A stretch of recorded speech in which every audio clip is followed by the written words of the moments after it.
This program is brought to you by Emory University.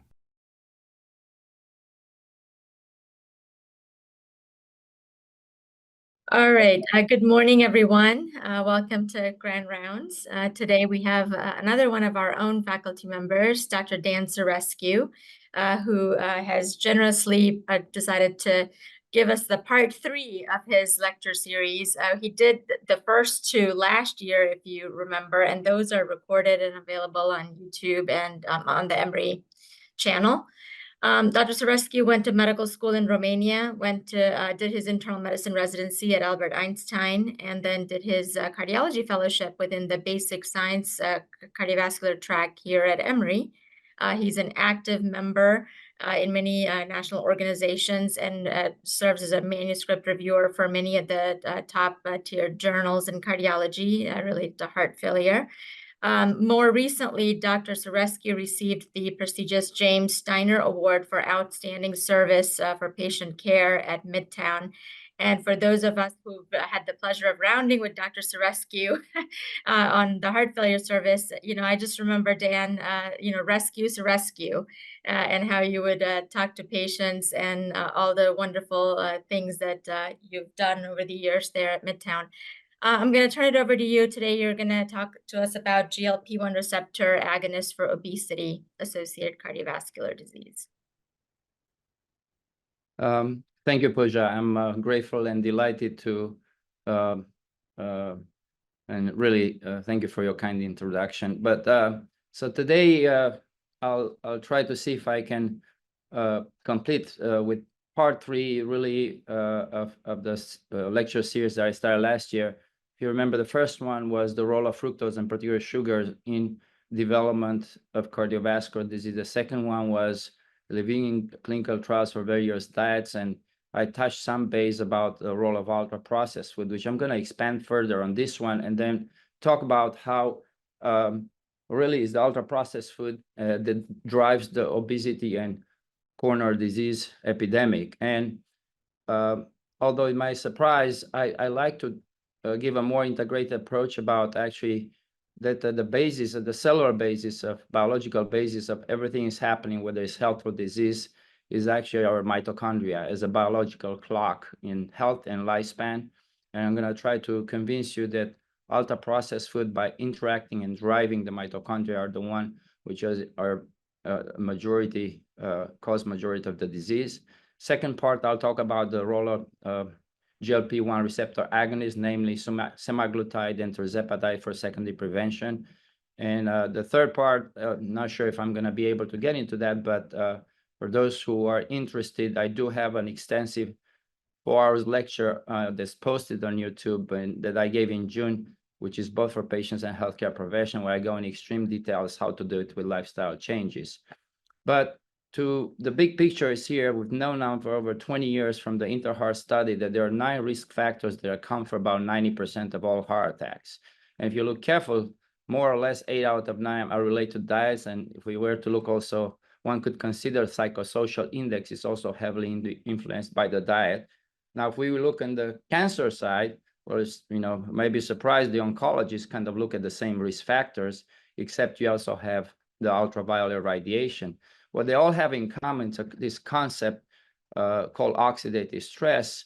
I'm going to try to, what this emphasizes the fact that contrary to 50 years worth of basic science research, really we only have about 10% of the cardiovascular disease or cancer that is explained just by genetics, which will predispose you to disease. However, 90% is actually related to epigenetic changes. So what it is a concept that Dr. Dean Jones from Emory actually developed, that exposome is all exposure in our lifetime from conception, which includes lifestyle stress and our biological responses to exposure, which cause mutation rapid genetic changes. And that's Dr. Dean Jones is a biochemist, and now it's currently in the division of pulmonary disease at Emory University. And the other person who has developed the mitochondria is the father and grandfather mitochondrial actually genetics. That's Dr. Douglas Wallace, who was here at Emory for about 20 years, and now is University of Pennsylvania.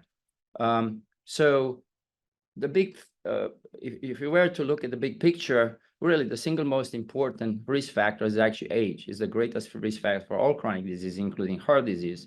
For example, right now I'm in my mid-50s. My risk of coronary disease or cancer is about 100-fold higher. This is log scale, by the way, compared to when I was in my 20s. And the same for every other chronic disease. So when we get old, we also get chronic diseases. So what do they have in common? They come together. There's also, we have evidence for the opposite. If you do get a chronic disease in a single organ, it shortens your lifespan in all organs. For example, for heart, for every year somebody lives with heart failure, heart disease, they live a month shorter. And the single most important, impact seems to be actually lung disease, which is more.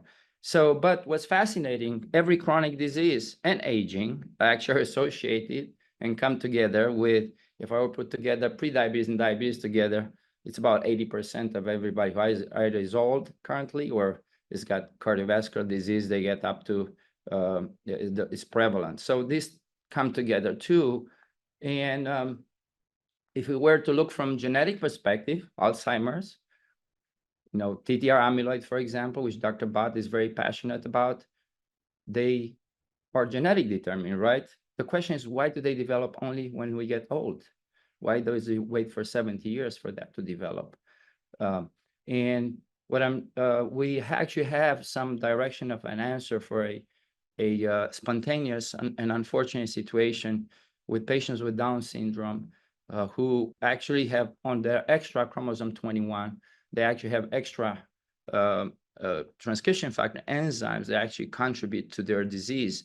One of them being, for example, the copper zinc S superoxide dismutase, which its job is to inactivate superoxide in cytosol and convert it to hydrogen peroxide, which paradoxically actually increases the oxidative stress. The second thing happens with these patients with Down syndrome, actually they get their incidence of, they get early diabetes, type 2 diabetes. They get the oxidative stress, starts at age 20, 30, which for somebody aging normal starts in the 50s or 60s. And they also get amyloid deposition early and eventually Alzheimer, which is 20 years earlier than before. And turns out this extra chromosome 21 has actually some transcription factors that inhibit actually the mitochondrial biogenesis. And it's part of the oxidative stress. So what I'm trying to make a case here that Down syndrome is a natural, unfortunate disease. It's a good model of a mitochondrial disease with high oxidative stress. And what we're trying to put together is what we have at the intersection between chronic diseases and actually aging is actually mitochondrial dysfunction.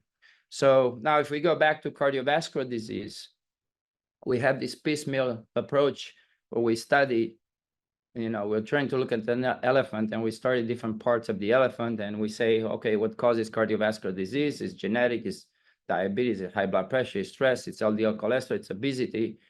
Unfortunately, those are small biases that unless we can be able to integrate and put it as a whole, we may actually miss the big picture. And that's why often we're disappointed with the conclusion we can extrapolate. The same with cellular and genetic causes of trying to study the basic science level. For example, it's like there's a major traffic jam, and then we try to study the internal combustion engine in all cars, trying to figure out why there's a traffic jam. That's not going to help. So we need to combine those two. And I'm going to present here a more globally integrated perspective of human health of disease. And I'm going to state the dogma that mitochondria are our biological clock that determine our fate.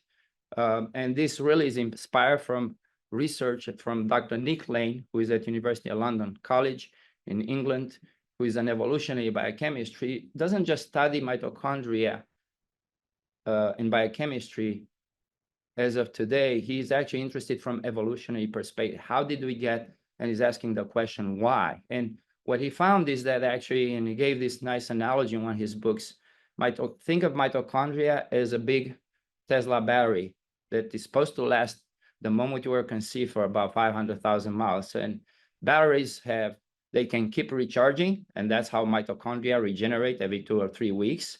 But ever so, each time they divide, they become less perfect than there was the original one when we were conceived.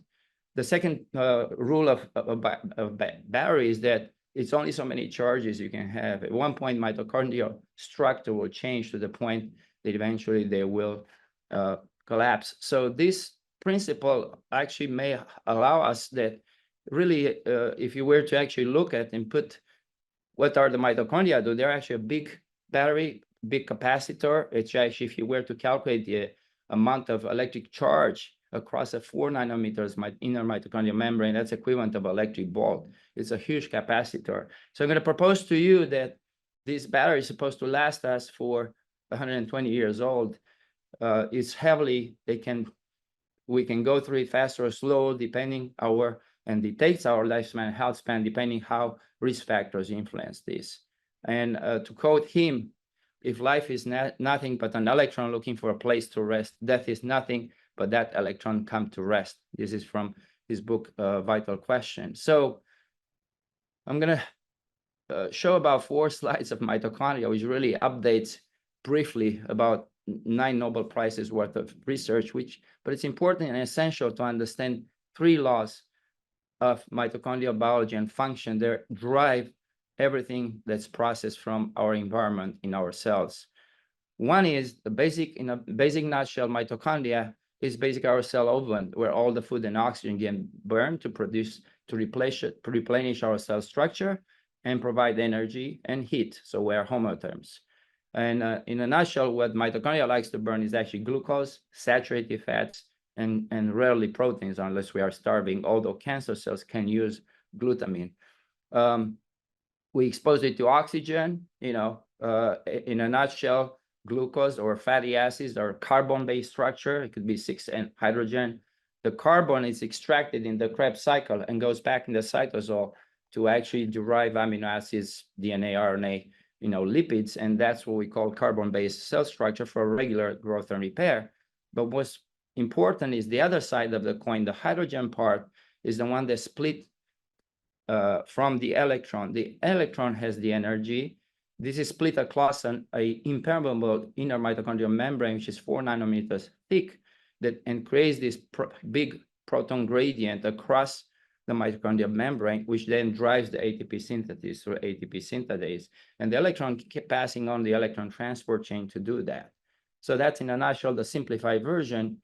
But what's more important is that this the mitochondrial redox potential, it's a homeostatic variable. It has to be clamped. Capacitor of this battery has to be clamped and functions between minus 150 and minus 200 millivolts.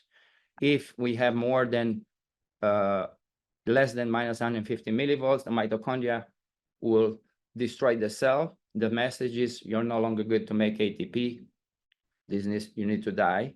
And in the other way around, if we have too much abundance of substrate, such as fructose, glucose, alcohol, or we don't use the ATP, like in sedentary or in aging, then aging per se can also affect this electron transport chain, because with each division of the mitochondria every 2 or 3 weeks, the subsequent generation has actually introduces mutations, and potential for mutation is not as good as the original. So basically, normally we have very little, most of the electrons will be converted into energy, such as ATP. Less than 2% of this electron will actually go to bind directly to oxygen to create superoxide and free radicals. However, under abundance of energy and under chemicals that actually can direct away the electron transport chain from ATP production, but towards actually more storage and carbon-based production, then we actually have accumulation of free radicals as a mechanism of escape. But also these free radicals are actually signaling molecules. The mitochondria communicates with the cytosol, so they're in sync in terms of what they're planning to do through these free radicals. Now, what happens is if we have abundance of this substrate, not only that we create more of this superoxide and free radicals, and energy is shunted away from ATP production. But then Krebs cycle backs up and starts to go in reverse. And then we start to basically acetyl-CoA goes out of the cytosol, and then it's going to be converted towards storage or growth. That's the signal. Mitochondria says, well, if my potential is over minus 200 millivolts, I got too much substrate, it's time to grow. And growth as a child or in pregnancy, it's natural, healthy. But if we are over 25 years old, the growth is just storage, is abnormal. So this will actually promote mitochondria to stall divide. They need to deal with more substrate they have. Mitochondria then drives the cell growth, the fast storage. And this, we can be at this stage for 10, 20, 30, 40 years. And this is the stage at the higher oxidative stress, cellular stress, that drives the transcription machinery. That's a substrate for chronic disease, metabolic syndrome, diabetes. Another thing that comes, mitochondria are all bacteria. They've been symbiotically acquired inside the eukaryotic cell. One of the things that bacteria have to fight with viruses. So the moment we have this kind of growth signal, actually triggers an inflammatory signal from the mitochondria towards the rest of the cell. And the first actually pathway that gets activated in each and every cell is the angiotensin converting enzyme, angiotensin system. Why? Angiotensin 2 is also a growth factor, just like insulin. All right. And meanwhile, unfortunately, the body will fight with the opposite, particularly the fat cells. We're going to try to reach a new balance by creating an anti-inflammatory response. That would be the ACE2 receptor pathway that goes up. And guess what? That's also a receptor for COVID or various viruses and bacteria. And for example, COVID in particular has a microRNA that actually targets the electron transport chain and can cause acute fulminal failure such myocarditis or ARDS if it's widespread. So if a cell which is functioning already in chronic metabolic state with higher oxidative stress, is way more predisposed to actually undergo apoptosis. So this is what I'm proposing to you in a nutshell, the basis of our chronic disease and aging. Mitochondria can be engine for lives if we are healthy, or can be engine for death. And at the end of the day, I'm trying to propose to you that it doesn't matter what experts say. All it matters is what mitochondria considers food or not. And we're going to go over that. Now, the first principle, as I mentioned, that drives the mitochondria is that requirement to maintain the proton gradient and the battery between 150 and minus 200 millivolts. The second requirement is that to maintain that, the Krebs cycle and the electron transport chain work together. See, Krebs cycle provides the NADH, and they work like in sequence, like a bike chain on a wheels. And if you pay attention here, another thing that happens is when the energy is extracted, it's passed on in the electron transport chain as electrons, one electron at a time. So the system, it's saturated and depends on one. That is important because this way we can extract infinite amount of energy from anything we eat, but at the same time, it can predispose us to have electrons that have not been used and not pass on to the energy, and they will be actually passed on directly to oxygen to create superoxide and free radicals. So if you can see that in a state where we have low demand, like sedentary, for example, at night when we sleep, the ATP goes up. Actually, that inhibits this electron transport chain. Or if we can have an oversupply, such as a lot of glucose, starches, calorie intake, fatty acids, you can see how the system then starts to drive direct reduction of oxygen, molecular oxygen from superoxide, because the electron transport chain is leaky and it's maxed out into what we can transport. That leads to chronic elevation of radioactive oxygen species. Another way of looking at the cell and the mitochondria is that really the cells function at a given state. They can function in low oxidative stress. Here, what you see here on the left, where it's healthy, that usually the free radicals, the hydrogen peroxides in a nanomolar range, can function in this proliferative inflammatory state. Chronic disease, typical to chronic disease and type 2 diabetes. This is usually 100 nanomolars. Or if the oxidative stress goes too high up in the macromolar range, that can trigger apoptosis, or that's part of actually evolution towards cancer.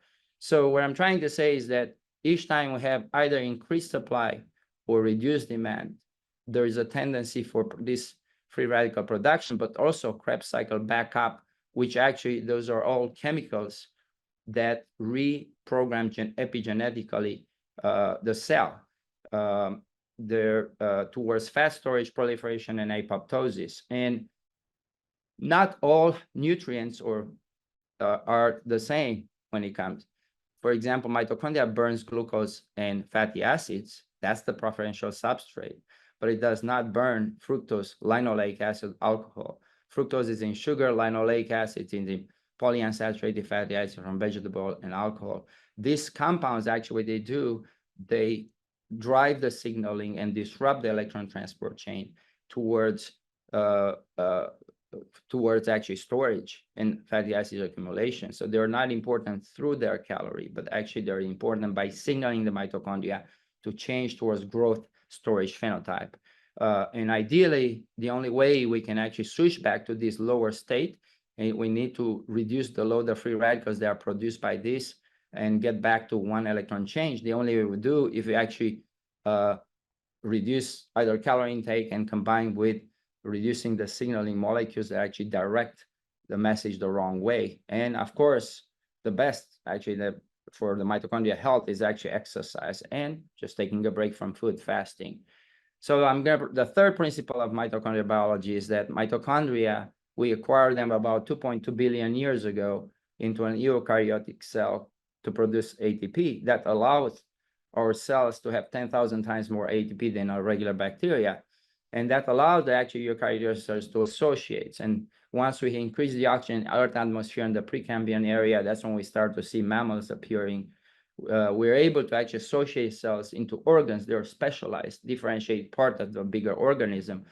In other words, mitochondria drive differentiation and specialization of a certain organ to do a certain function. And all you need to vary the amount of mitochondrial oxidase phosphorylation per cell. So we have anywhere between, for example, sperm cells has 10 to 100 mitochondria, while the cardiac myocytes has up to 100,000 mitochondria per cell, and that allows their specializing. But at the same time, mitochondria also turns out some evidence that contributes to not only to us organizing from cells to organs and organs, but also drives our human relationship. That's some recent research from Dr. Wallace laboratory. So mitochondria health are actually, they keep regenerating every 2 or 3 weeks. They're extremely dynamic. They can fuse into tubes. But however, exposures to toxins such as fructose, oxidized omega-6 fatty acids, alcohol, smoking, toxic air, sedentary stress that actually causes the mitochondria, some of these in advanced stages of oxidative stress, mitochondrial DNA to be released. And it's fascinating, mitochondria is actually from one cell, from one organ, goes into the bloodstream and communicates with the cells from other organs. And that triggers free radicals production in other cells. It's like the mitochondria in one organ try to put in sync all the other organs, including the brain. And we know we have to tell them, well, we got abundance of substrate, we need to grow. By the way, if you go out foraging, you might be exposed to infections and attackers. I'm going to also activate the inflammatory system. And that's actually the stimulus, I believe, for neurohormone activation that precedes almost every chronic illness. In exchange, why? That neurohormonal system is actually growth factors. Hey, it's part of the same signal that we send to all organs. We got to grow. And unfortunately, we can't grow as an adult. That activates insulin. Insulin is also a growth factor, not just a glucose storing agent. And we get uncoupling between the growth factor function and the glycemic function. And the cycle perpetuates. So this is a hypothesis that I put there. And then, of course, with our medicines, we can do that by cutting off the ultra-processed food that's a source of this. We can improve this, or to change back the phenotype, or the only agent they showed actually to improve mortality and MACE in cardiovascular disease are also the agents that one or another seem to disrupt the cellular metabolism and mitochondrial function and reset it back to normal oxidate phosphorylation. And I'm talking about heart failure agonists, beta-1 receptor antagonists, SGLT2 inhibitor, mineral receptor antagonist, but also more recently is likely the GLP1 receptor antagonist. That's how they work, by normalizing the metabolism and proper response to insulin, cellular insulin. So the last rule I'm going to present to you is that depending on the level of the oxidative stress, you see, 1,000 mitochondria has over 1,000 proteins, but only 13 are actually encoded in the mitochondrial genome. The rest are encoded in the nuclear genome. If anything happens, if you have increased oxidative stress and your mitochondria are going to function in a certain state, each comes with a certain epigenetic regulation.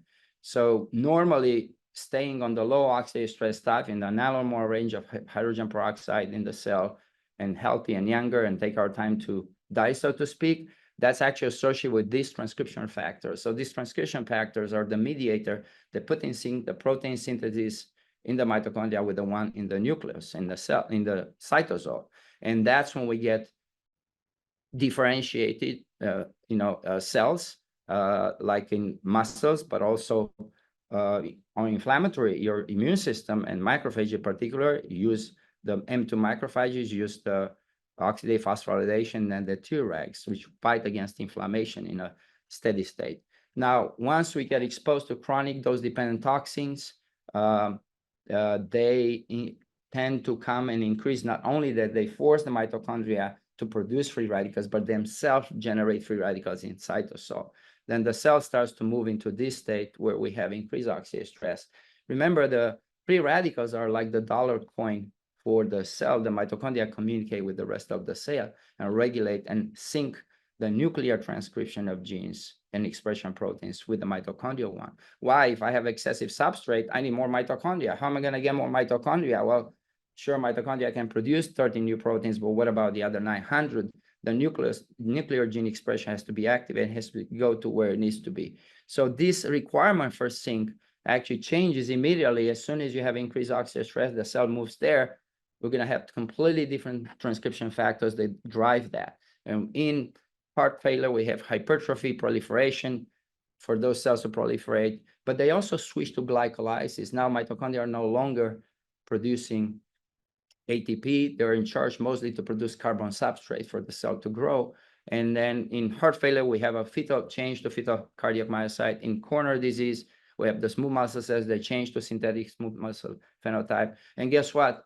Our immune system, the T cells, switch from a regular Tregs to CD4 T IL-17 cells that are being incriminated actually by research from Dr. Dave Harrison in hypertension. So we switch from an inflammatory stage. And this is designed to stay there for 10, 20, 30 years, as long as stress is there, try to adapt and reset. Unfortunately, we change our cells from a quiescent differentiated phenotype that does what the organ is supposed to do to a storage phenotype, which I call it metabolic disease, oxidative pro-inflammatory aging phenotype.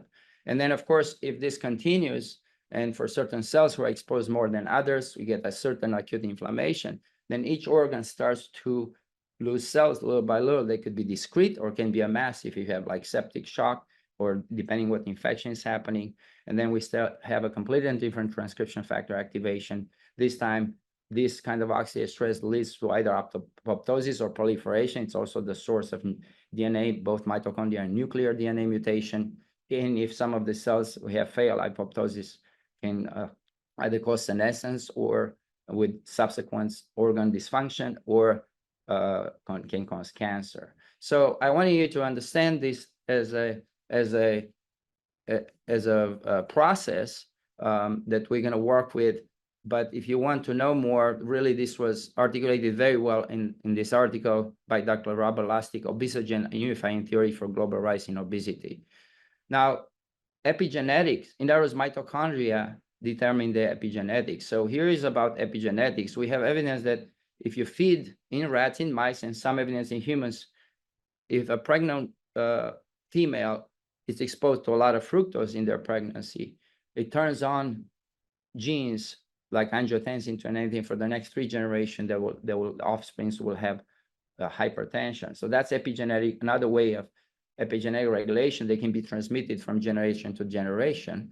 And we always talk about nature versus nurture. Really, nature, the genes allow us a certain predisposition, but the fate of the organism depends on the organismal exposure and sometimes the prior ancestors' exposure.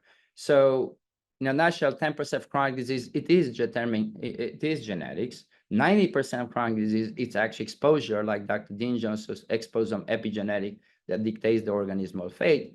And why am I insisting on that? It's very simple. If it's genes, there's nothing you can do about it. Forget about it.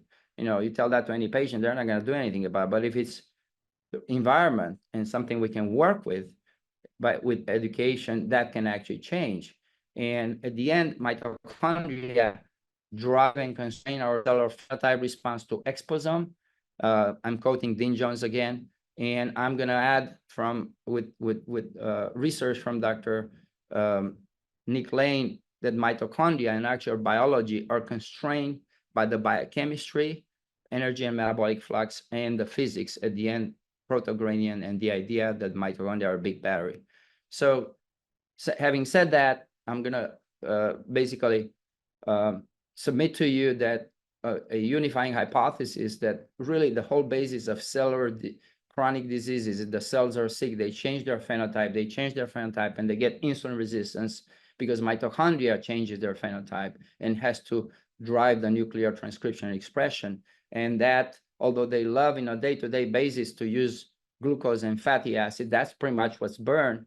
There are other toxins in our food or in our environment that actually blocks this mitochondrial electron transport chain by working well and drives through increased free radical production towards storage and substrate deposition. And basically, they're also themselves, they create free radicals in the cytosol. So it doesn't matter where the oxidative stress comes from. If it's from mitochondria or it comes from cytosol, the genetic expression will be in sync both in mitochondria and the rest of the cell. And that will change, you know, our phenotype towards storage and growth. And yes, if we are children, that's wonderful because we got ways to grow. If we are pregnant, that's wonderful. We need that. But short of those two natural states of insulin resistance and storage and growth, everything else starts with mitochondrial dysfunction, which leads actually cellular insulin resistance. It's like mitochondria say, hey, you can't give me more food until I deal with this. So, and I need not the insulin ability to introduce more glucose in the cell. I need the insulin ability to stimulate our growth, the same with angiotensin too. And with time, these mitochondria, where they try to divide, they can actually undergo genetic mutations. And this is, I think, the substrate for all the chronic illnesses we're going through.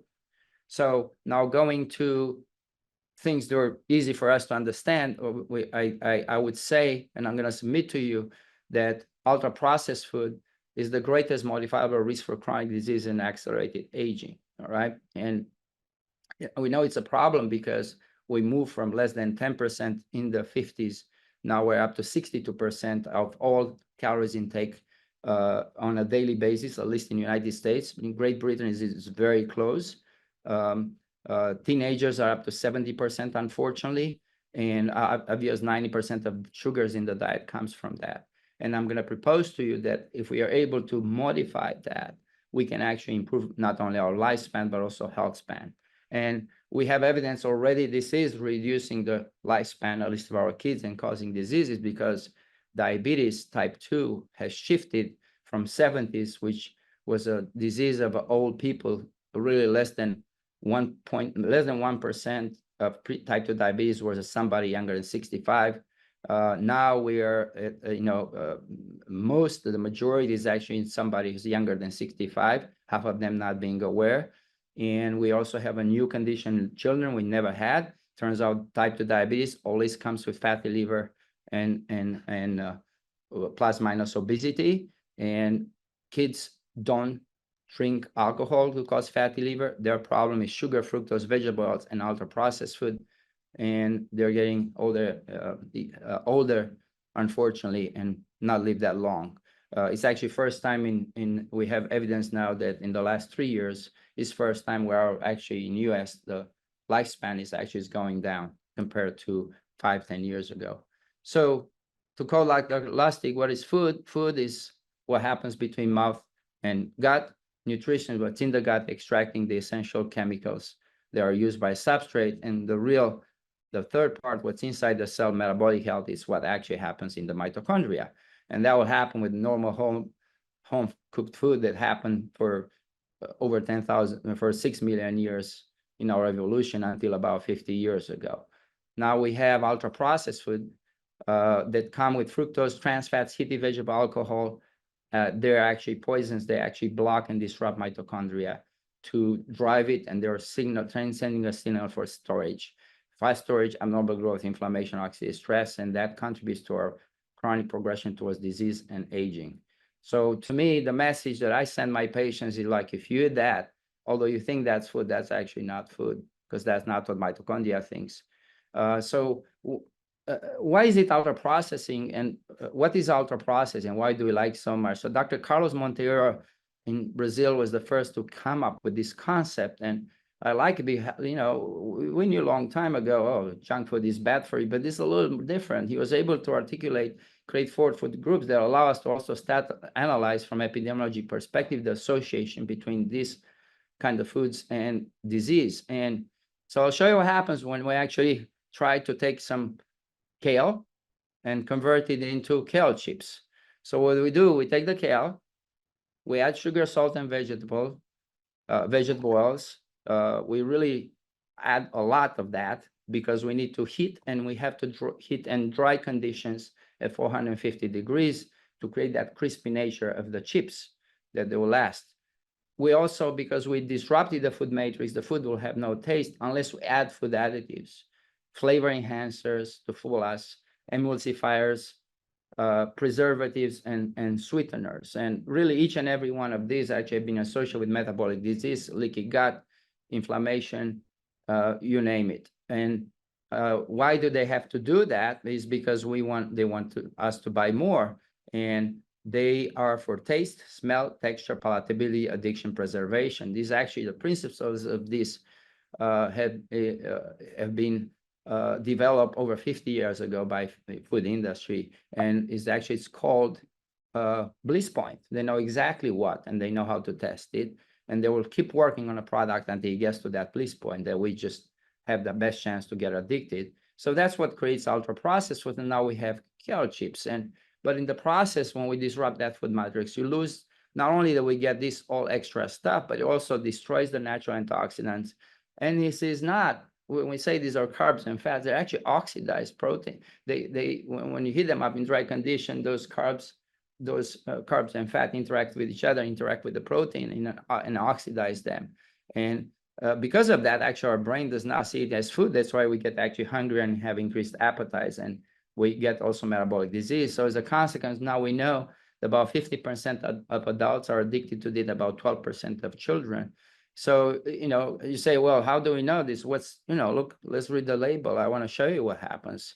So if I were to look at the total fat here on the label, I subtract the saturated fat. Why? That's used by my mitochondria. Now that is not important, but it doesn't get oxidized. And then I can see the polyunsaturated fat as it comes actually from seeds. And the same with the sugar. So I have here in this bag of chips, 25 grams of total fat, from which saturated fat is 3 grams. If I subtract, so you see it was not on the label what matters. If I subtract my saturated fat from total fat, I get the polyunsaturated fat, 25 minus 3, 22 grams. Sure, there are some monounsaturated if it's done with olive oil, avocado oil. That might have some, but most of the time it's a minor contribution because it costs more. So I got 22 grams. So I tell my patients, I convert that in teaspoons. I divide, 1 teaspoon has 4 grams. So I divide 22 by 4. We got 5 teaspoons of vegetable oil in these chips, which otherwise they seem to be fine because they are from kale. And I got also, when it comes to carbs, total carbs minus 7 grams, of fiber. I got 9 grams, 2 teaspoons. Now let's compare with the original kale. Look at this. We moved from total fat 0.8 grams, which most of it, and some of it was polyunsaturated, just healthy, unoxidized fat. We moved to 25 grams. So we have a 20-something fold increase in this. And yes, there is some saturated fat, but the majority of this is actually polyunsaturated fat, omega-6s, and they're oxidized. This is food that's oxidized and contributes to oxidative stress. So or I'm trying to make a case with a long-term exposure from toxin from ultra-processed food cause mitochondrial reprogramming in chronic diseases.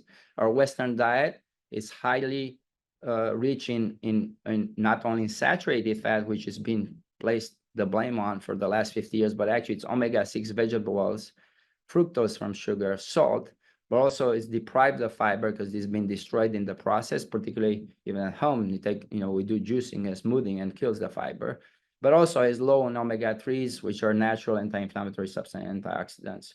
And about 20% of disease is actually caused by those additives that we had. There is BPA, phthalates, and parabens, preservatives, plasticizers. These have been incriminated to be actually endocrine disruptors, and they're estrogen looking like substances. They're being incriminated and associated with all kinds of issues. Their presence in anything, anywhere from plastic to chewing gum. Pesticides we know is bad. Hydrogenated oil is nothing, or partial hydrogen is nothing but pre-trans fat. All it takes is just heat it up and you get trans fats and cause mitochondrial damage. Carrageen, sweeteners, we add them for taste. Carrageen, carboxycellulose, those are emulsifiers that cause leaky gut and gut inflammation. And the MSG red and yellow are actually stimulate glutamate, and they're there for actually addiction and to eat more. And it doesn't matter, there are 0 calories. So I add all this together. I call them the food additives, FACC, flavor enhancer, emulsifier, preservative, sweeteners. It allows you to read on the label and just go for that. They may not, you don't need to name the name. You just need to see if it says for flavor enhancing, for emulsifier, for preservative. So for last 50 years, we operated in cardiovascular disease based on a dogma that saturated fat causes cardiovascular disease. Unfortunately, we know that it doesn't work. If it were to work, we would stop talking about cardiovascular disease. And I'm sorry, that's number one. And number two is there is a nice review paper in JACC, which is actually one of the highest cited in that year papers in 2020, that show, look in a critical manner, and really, if you were to look at all studies, not just select and pick and choose depending which bias you have, there is actually no evidence that necessary meat and saturated fat increase cardiovascular risk or diabetes. And I'm not saying they don't contribute. I'm just saying per se, in the absence of the other guys, don't. And more recently, actually, there's a reevaluation of the whole traditional diet hypothesis. There are 2 studies, Minnesota coronary experiment, which was actually a prospective randomized study that was started in the 70s by Dr. Ansel Keys. And also there's a Sydney heart study. They put them all together. Basically, not only they didn't show that it prevented the reduced mortality, but also, although if you replace the saturated fat from meat with vegetable oil, in particular linoleic acid at equivalent about 12%, you indeed drop the LDL cholesterol by 30, or your total cholesterol by 30 milligrams, but for each of those, you increase by 22% increase of mortality. So yes, we can use cholesterol as a marker, but not necessarily disease will correlate with what your total cholesterol or your LDL.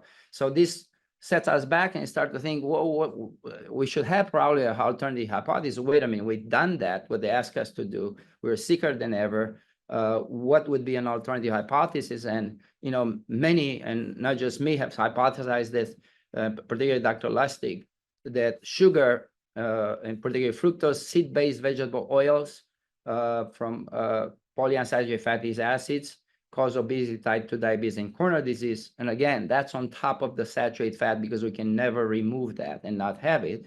Remember, these guys don't get burned into the mitochondria to make ATP. They drive the use of saturated fats and the use of glucose towards storage. And that's what I'm proposing here. There is the ultra-processed foods are toxic, not only because you have chemicals that completely drive away the mitochondrial metabolism away from ATP, but towards storage and growth, but also you have food additives that do the same thing, and they get us addicted. And probably the single most important mechanism of how they work is this part, the acrylamide, acrolein, actually the aldehyde, and I'm going to show you. So keep that in mind. Why?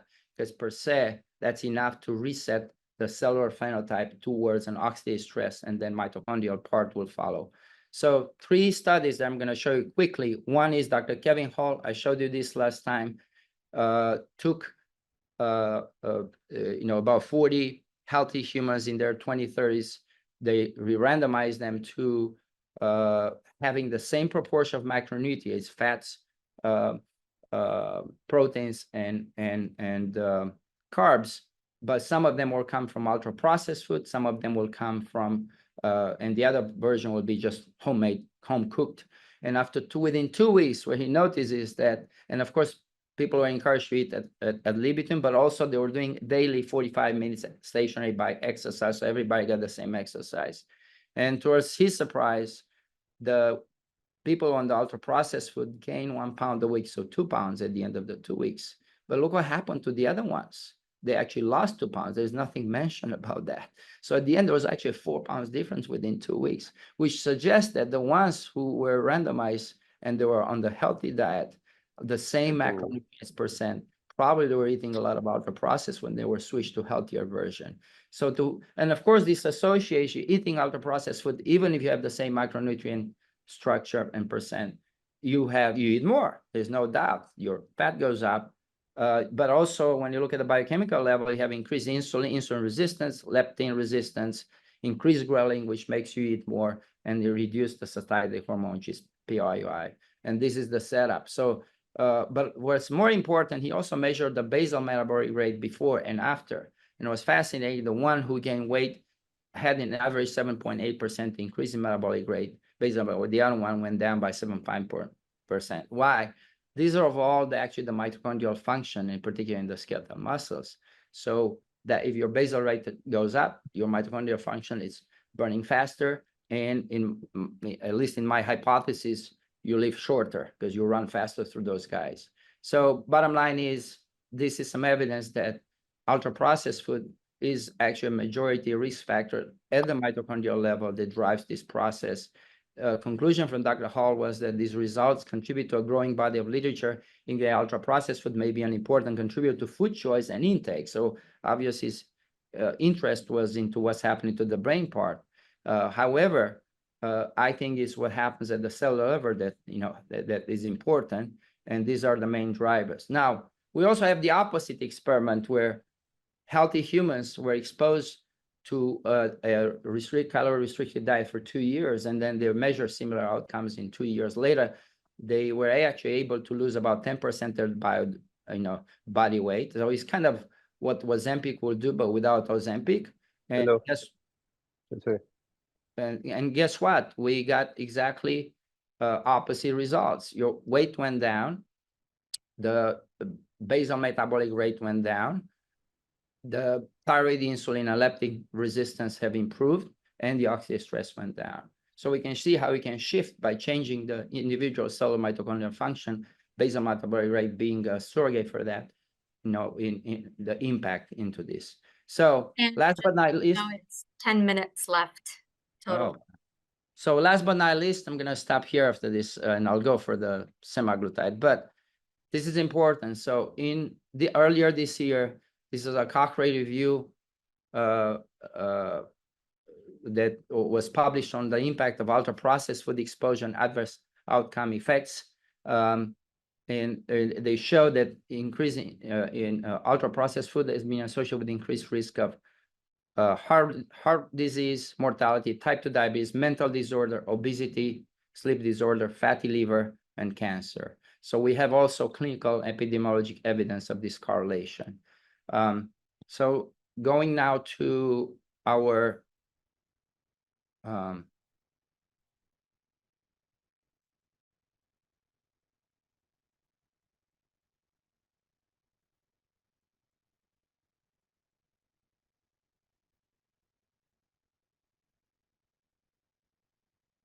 connection between obesity and coronary disease, we actually know that currently in this country, obesity starts as metabolic syndrome, insulin resistance.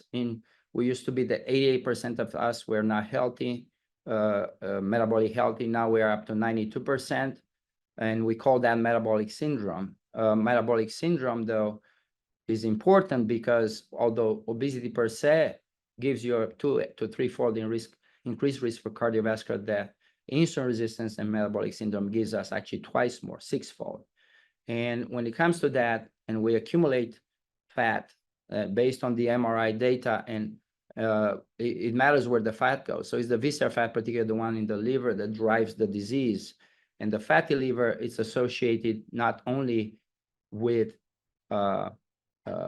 negative outcomes from the liver perspective, but also has increased to about 45% in adults in this country, 25% in children, but also it's the first stage actually of type 2 diabetes. It's a requirement for type 2 diabetes often. Some of it may start from genetic inheritance of skeletal muscle insulin resistance. And we can, American Heart Association actually made a statement that really cardiovascular disease is not just a cardiac issue or vessel artery disease, it's actually a cardiometabolic disease. Now we can detect this fatty liver by using surrogate markers such as triglycerides to HDL ratio, an ALT is up, fasting insulin, fasting glucose, hemoglobin 1C, elevated uric acid. Now hepatologists can order FibroScan scan, which actually can non-invasively estimate both the fatty liver but also the liver fibrosis. But I usually just ask my patients if they have a sweet tooth, and that will tell us where they're going. And we know insulin resistance has been associated with coronary disease, is actually the single most important amplifier for the LDL and VLDL and everything else. This was submitted to us in 1988 by Dr. Joel Raven, who was an endocrinologist at Stanford. He claimed, and he kind of disrupted the cardiology world, claiming that really cardiovascular disease, a majority of it is actually caused by insulin resistance. And when we are to look at insulin resistance, it seemed to be in charge of 67% of residual cardiovascular risk, even if we target the LDL to less than 70, whether we use high-intensity statin or we add PCSK9 inhibitor. And the main mechanism of that seemed to be through creation of oxidized LDL from triglyceride-rich remnant lipoproteins.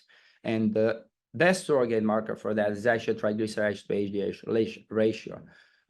So insulin resistance does not necessarily cause this just through glucose, which is advanced glycation products, but also and hyperglycemia. But most important is actually through hyperinsulinemia is a growth factor that causes progressive cardiovascular disease. So if I were to look into is the cardiovascular disease a progressive disease that starts as metabolic syndrome and goes through stages once you get fatty liver, pre-diabetes, and diabetes over 10, 20, 30 years, and eventually we get coronary disease in the relation to obesity. What it would be the purpose of semaglutide if we were to concomitantly lose weight and see if we can interrupt this process? And the way semaglutide, in the same way like tirzepatide, both GLP-1 agonists work, at least for clinical perspective, there are two main mechanisms. They have a lot of a plethora of other mechanisms, but the two most important one is it blocks the appetite at the homeostatic center in the hypothalamus.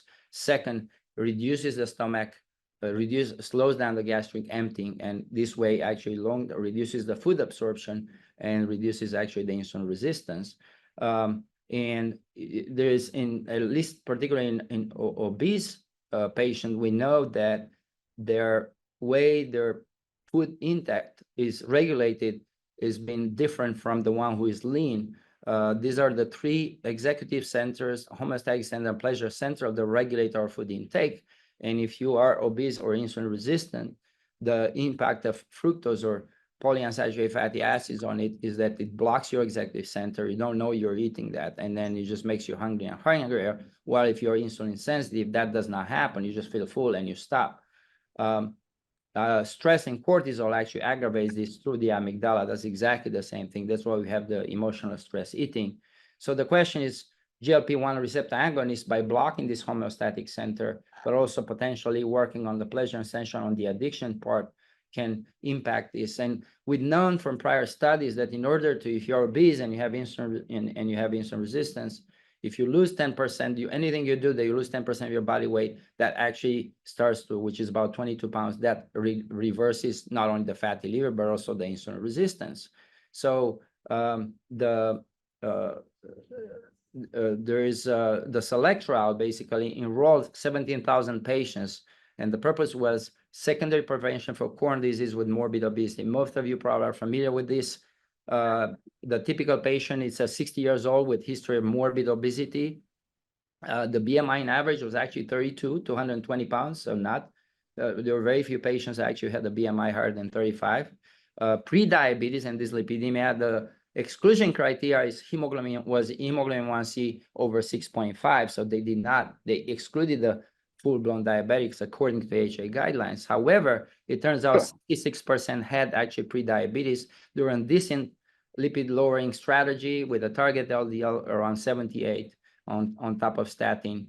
And they had prior heart attack. And of course, the study was overwhelming positive. If you were to look at the absolute major adverse cardiac events risk reduction from a baseline of 8%, placebo was down to 6.5, which means a 19% reduction. What I would say is, if I were to compare to our targeting the LDL actually below to the 30 or 50 in the PCSK9 inhibitor trials, that was actually equivalent or even more potent. But the body weight did drop on average by 9.4%. And now notice there's still a residual MACE risk about 80%. That was 8% of the patients were not, helped by it. The inflammation went down. Markers of fatty liver like triglyceride HDL ratio went down. But the single most remarkable thing that happened is when you look at these diabetics who had and they look at new onset type 2 diabetes, it dropped from 12% to 30%. And the pre-diabetes, there was up to 66% to begin the study. It dropped to about 21%. So if you were to look in a different way and say, well, this would have been a outcome by itself, actually the pre-diabetes necessary number to treat to prevent new onset diabetes, you have pre-diabetes was 1.3, and we prevent progression type 2 diabetes in 75% of patient, and reverse pre-diabetes is 60% of the patient. So to me, it is probably, although coronary disease was the main product we look at, by the way, it did not change the mortality. The study were not designed for that. The single most important impact appears to be towards progression from pre-diabetes, diabetes, and reversal. And the question is, how does it work? Is it just through diabetes? What about fatty liver, which is supposed to be the first stage before type 2 diabetes? We have some study from tirzepatide.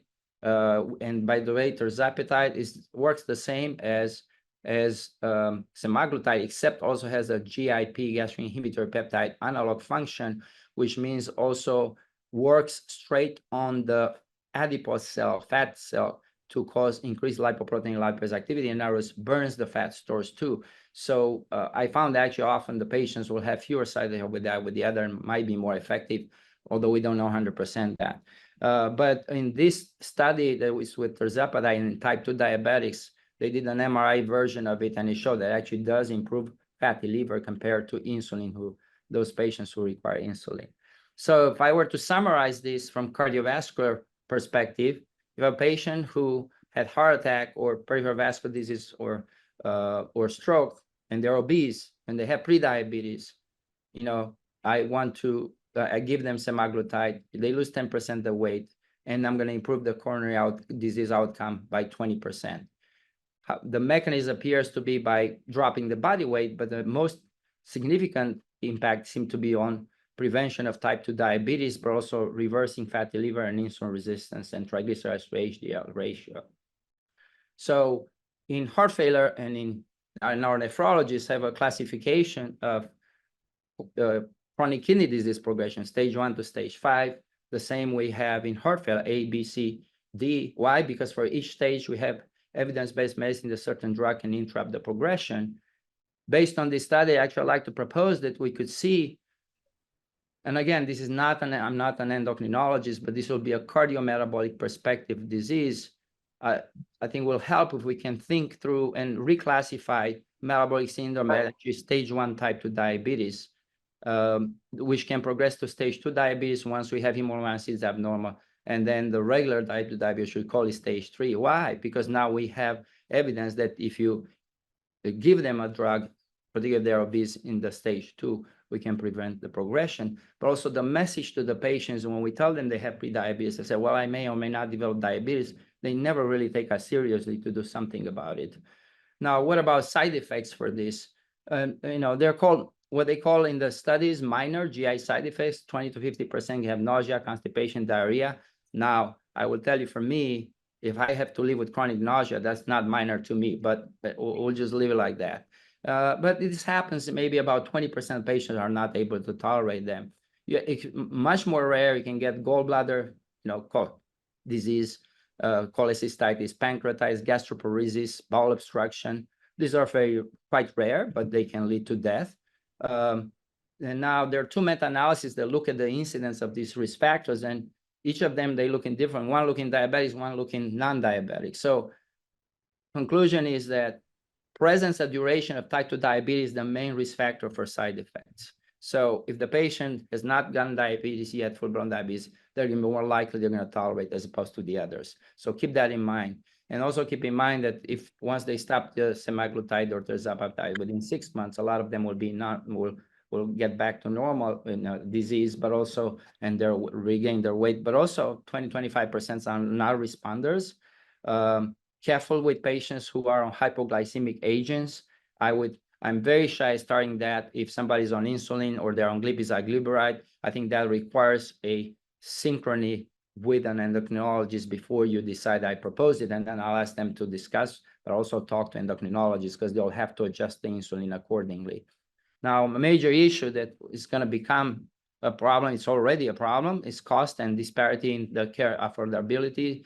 HA estimated that the current Medicare budget, but also the whole U.S. healthcare cost for GLP-1 agonists, if you were to give it to everybody who deserves, will actually exceed this current Medicare and U.S. healthcare budget. So clearly, we cannot afford that, no matter how we turn it around.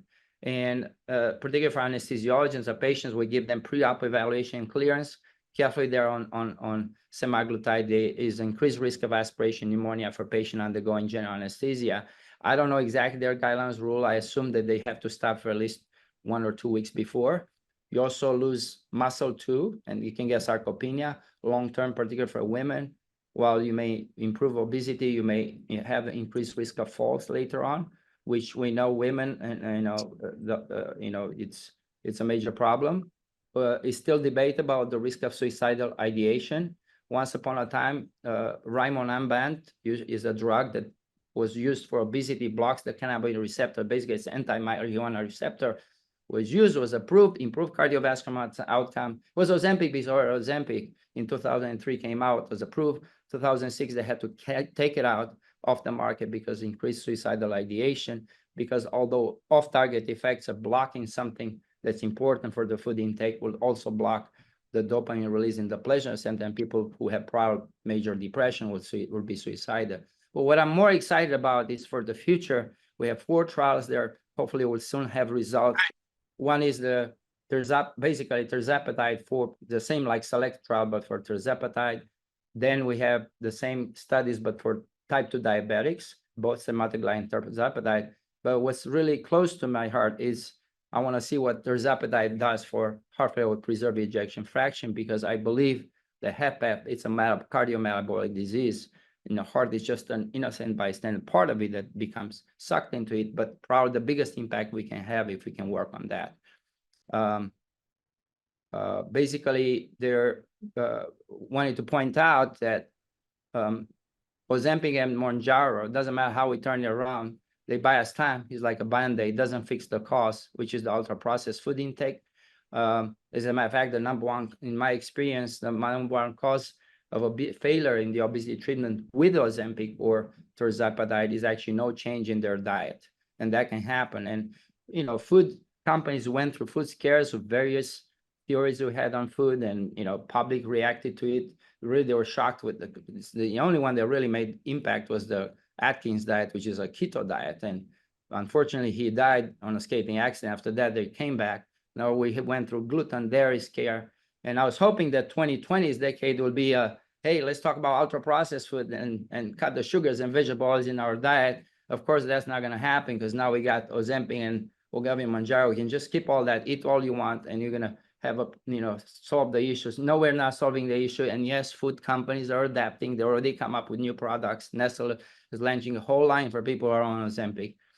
And remember that although we concentrate on obesity, there's also things outside, fat inside, which actually are 9 times more likely in the last 5 years to if you get fatty liver and your weight may not go up because your BMI is less than 25, you actually still can get insulin resistance and coronary disease from that.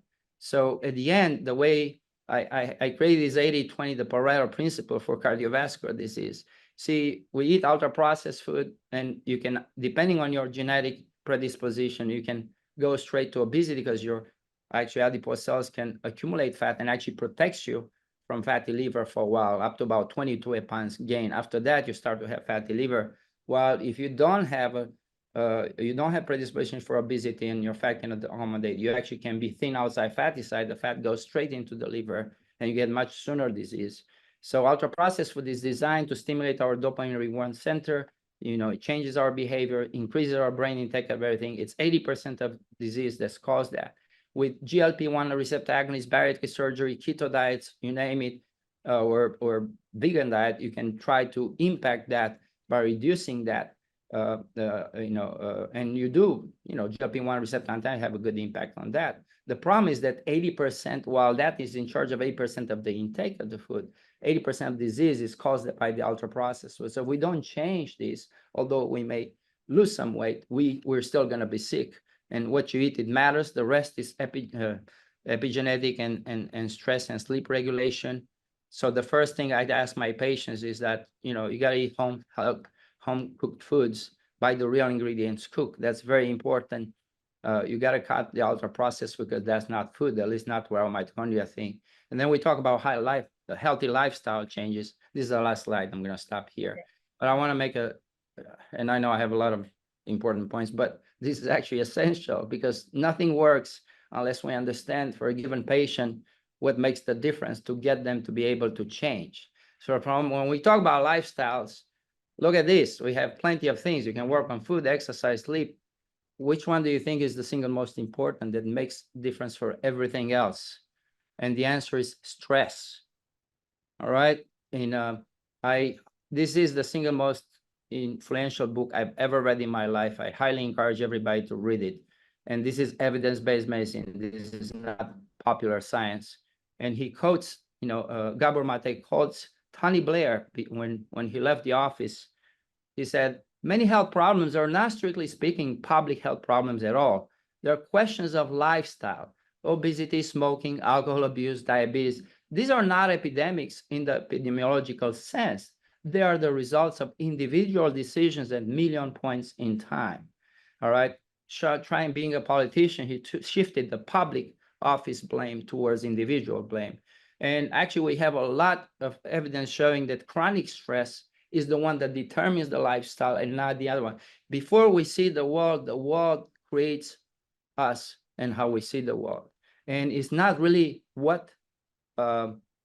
it's not what you're eating, but it's what's eating you that makes the difference so we can change the lifestyle.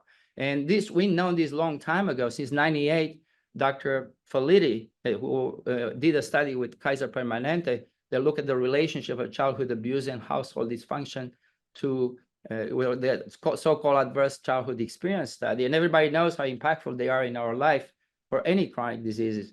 But guess what?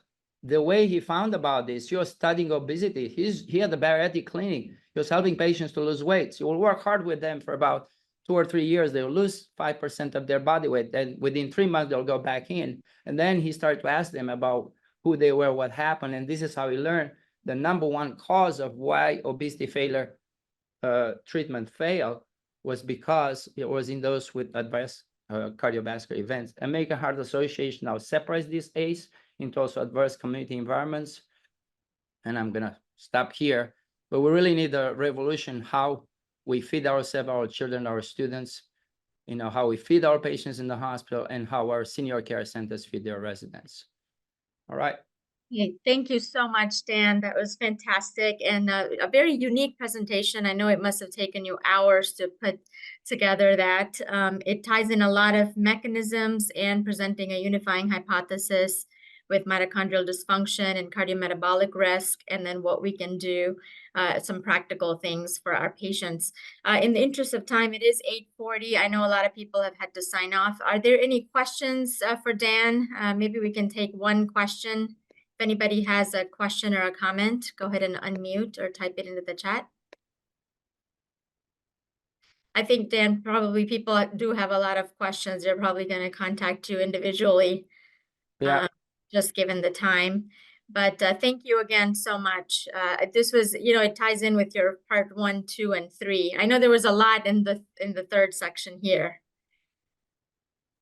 Well, that's why we recorded, so people are interested, they can go back. But also, I actually have a more detailed, and for those who are interested, presentation that we recorded here at Midtown, and we posted on the Sorescu Heart Failure Lecture channel, how to get healthy and live long without Ozempic, for those who are interested. So, all right. Is that for patients or for? This is the only lecture I put together for both patients and healthcare professionals. And I've noticed this, I get the equivalent lecture for doctors last year and for patients in November. And I can't, when I look at how many views on the doctor's version, it's like 200, 300. I have 3,000 on the patient side. So I notice I can't really get the doctors to pay attention to anything about nutrition education unless I put some drug name in the title. That's why I put that there. Obviously, I was not able to fool everybody around. I had to talk about Ozempic, but I don't think really that's the issue. The issue is we're not really, the food research that has been done in the last 15 years has not been incorporated in the guidelines. It's been totally ignored. It actually totally contradicts everything we've known for 50 years from the guidelines. And doctors and us, we need to be educated. We owe that to our patients. We owe it to us and to our family. And that's what I'm trying to put here together. Great. Thank you. Thank you so much again. And thank you everyone for joining. Don't forget your CME credit, and I'll see you next week. Thank you. The preceding program is copyrighted by Emory University.